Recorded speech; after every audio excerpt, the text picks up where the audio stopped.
The Imperial Palace of Valora 9 was not built for humor.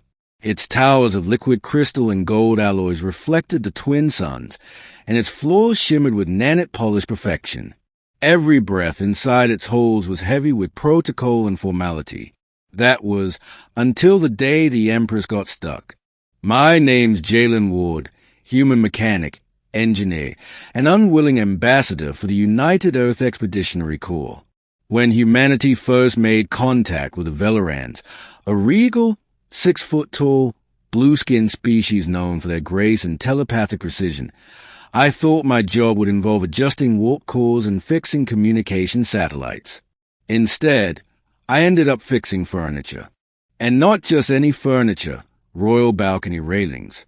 The Empress herself, Her Magnificence Exilora III, had ordered that the grand balcony overlooking the star fountain be retrofitted with anti-espionage plating. Apparently, a rival empire had sent spy drones disguised as songbirds. So there I was, tightening screws on a railing while Her Imperial Highness inspected the stars with a kind of posture that made everyone around her stand a little straighter. Everything was normal, until it wasn't. I just crouched to reattach a plasma coupler when I heard a faint clink, then a startled gasp. Then, Engineer Ward, the Empress hissed, "Something is amiss." I looked up. Her long, jewel gown had snagged on the balcony's plasma rail. The fabric, woven with microscopic shielding fibers, had looped itself around the metallic frame, binding tight to the more she tried to pull free. Within seconds, the galaxy's most dignified ruler was pinned halfway through her own railing, her gown refusing to release her royal backside. I froze. The guards froze. Even the hovering attendants blinked in disbelief. And then, against all better judgment, I snorted. Loudly. The Empress turned her crimson eyes on me, mortified and furious. "You find humor in this? Human?" "Yes, Your Majesty," I admitted, barely holding in laughter, "because you look like you're trying to merge with your own architecture." Middle, a royal mess. That was the moment I became the first human in recorded history to laugh at an empress and survive. The guard stepped forward, plasma lances humming. "Silence, human, you will." But the Empress lifted a hand. "Enough. If he finds this amusing, let him fix it." Oh, she was angry, but also pragmatic. And I, still fighting laughter, went to work. The problem was worse than it looked. The anti-espionage nanites had activated when a dress snagged, interpreting the fabric as a foreign infiltration attempt. The more she moved, the tighter the smart metal bound. "Your Majesty," I said carefully, "I'll need to disable the nanite lattice manually. That means I'll have to, get a little close." Her royal eyes narrowed. "Proceed." So there I was, kneeling inches from the galaxy's most powerful woman, her silk gown stretched awkwardly through the railing. My toolkit hummed as I used the deconstructor one to deactivate the rail's magnetic field. "Do not dare make commentary," she warned. "I wouldn't dream of it," I said, "though if the tabloids ever find out." "Engineer." Right. Lips sealed. After 20 minutes of precision work and some awkward repositioning, the metal began to loosen. But then the system glitched. A feedback loop locked the rail again, this time with a faint spark. The Empress yelped, not in pain, but in indignation. "You dare electrocute me," she seethed. "Technically, the railing did that. I just built it." "Then fix it, or I shall have you reassigned to the asteroid waste mines." I sighed. "With all due respect, Your Majesty, that's not helping my concentration." A few attendants tried to assist, but the nanites reacted violently, binding tighter. Within moments, the scene had devolved into something out of a bad comedy, a panicking court, a furious ruler, and me desperately trying not to laugh again. Finally, I switched tactics, rerouting the nano command line through my portable console.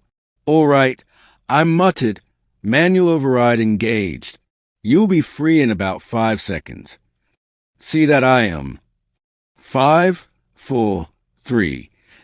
The railing released with a metallic pop, and the Empress stumbled backward, landing unceremoniously on the marble floor. A silence fell over the court. The universe seemed to hold its breath. Then, inexplicably, I burst out laughing. The sound echoed through the grand hall. Guards stiffened, attendants gasped, and even the holoscribe hesitated to record. The Empress, sitting amid the folds of her once pristine gown, glared at me like she was deciding whether to vaporize me or laugh herself. And then, slowly, miraculously, she smiled. "You are an insolent creature," she said softly, "but I cannot deny it is rather absurd." Middle, Part 2, The Viral Empress. The story should have ended there, but nothing involving me ever ends neatly. 2 days later, the incident had somehow leaked across the galactic network. A recording drone, probably one of the scribes, had captured the entire fiasco. The clip was now the most viewed holo on the network under the title, "The Empress and the Balcony Incident, Royal Dignity Meets Human Humor."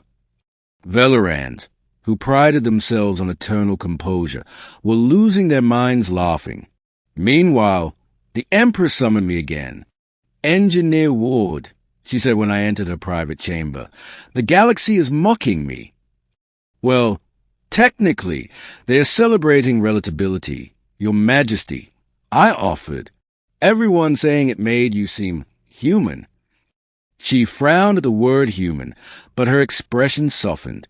"Do your people always respond to humiliation with laughter?" "Pretty much.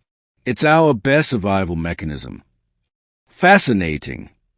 She stood and walked toward me, her gown replaced with a sleek silver robe. "You embarrass me before the stars, and yet my approval rating has increased. My people are amused. Perhaps there is value in this humor." "Glad to be of service," I said with a mock bow. "Do not make me regret sparing you." Over the next few weeks, the Empress kept calling me back, not for repairs, but for lessons. She wanted to understand humor, timing, sarcasm, irony. She even tried telling jokes, though they often came out as veiled threats.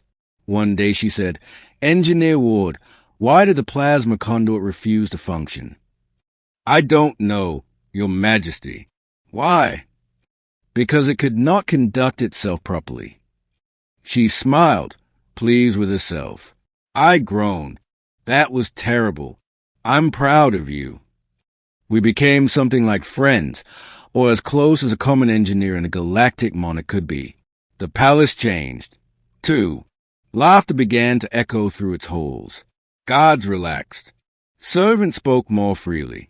The Empress had unwittingly started a cultural revolution by getting stuck in her own balcony, ending the unexpected revolution.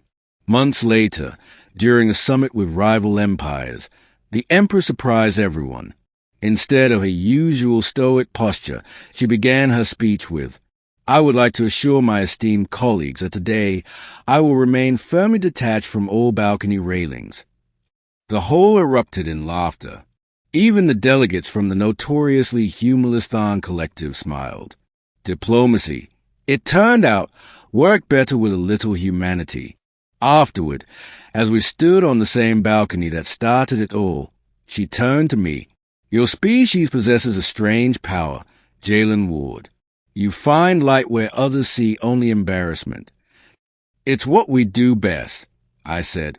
"Then perhaps that is what we need in this galaxy." Her tone was thoughtful,